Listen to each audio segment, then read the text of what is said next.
beliau, saya diminta untuk merespon 2 isu dari kawan-kawan petani dan buruh. Satu soal pupuk langka. Jadi cerita pupuk langka sulit itu tidak terjadi di Jawa Tengah seperti pada saat perdebatan, itu terjadi seluruh Indonesia. Itulah kenapa tadi idenya adalah satu data Indonesia khusus pertanian segera dibereskan. Kalau itu bisa beres, maka kita tahu alokasi, kita tahu bagaimana cara menambahnya, dan kita harus tahu bagaimana cara mendistribusikannya. Karena ini barang subsidi. Inilah yang menjadi keluhan. Maka jangan sampai produktivitas kita turun karena persoalan-persoalan suplai yang tidak bisa ajak. Yang berikutnya tentu saja kalau itu bisa menyelesaikan beres, tapi kalau nggak bisa menyelesaikan maka sebenarnya ada alternatif. Alternatifnya apa? Alternatifnya adalah pertanian organik. Dan itulah betapa pentingnya para penyuluh-penyuluh kita untuk bisa membantu. Dan ini aspirasi yang hari ini menyeruak cukup banyak. Dan setelah debat kemarin banyak sekali yang WA saya dari banyak tempat di Indonesia. Jadi ini PR yang mesti kita tuntaskan. Pak Ganjar, lagi keliling-keliling ke Jawa Barat nih Mas, ada target khusus untuk suara yang didapatkan berapa? Oh ya, nih ditargetkan sama kawan-kawan ini. Mereka yang sudah siapkan semuanya.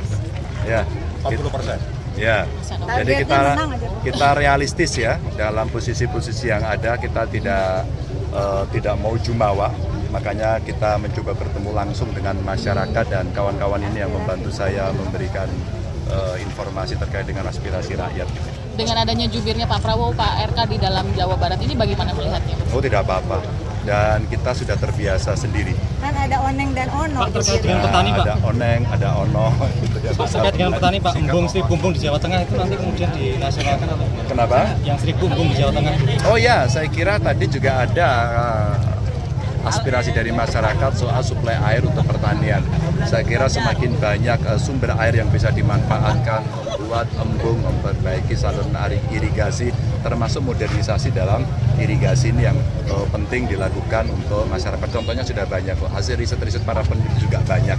Maka kalau itu diambil, rasanya akan bisa menyelesaikan. Dan itu ide orisinil dari masyarakat. Oke. Pak Ganjar, Pak, Presiden Jokowi belakangan ini memberikan bantuan kepada para petani di Jawa Tengah, bantuan puso, Pak, gagal panen 8 juta per 1 hektar. Nah, itu bagaimana tanggapannya Bapak? Iya, itu bagus, saya acungi jempol, sehingga gagal panen ini pernah kita bicara asuransi petani, dan saya kira sudah ada itu asuransinya, kita pernah menjalankan itu, dan perlu respon cepat dari kita semuanya, dari pemerintah.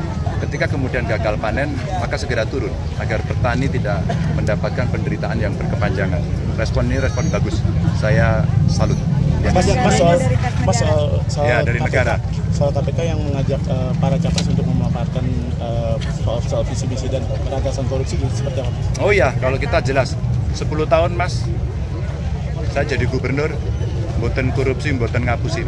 Itu pertunjukan yang paling jelas. Ya. Dan saya ajak KPK. Saya ajak KPK Korsubga, saya membuat sekolah anti korupsi di seluruh SMA, SMK, termasuk pendidikan yang di bawah kabupaten kota, dan 35 kabupaten kota, bupatinya, wali kotanya semua tanda tangan. Karena pencegahan itu penting, tidak hanya penindakan.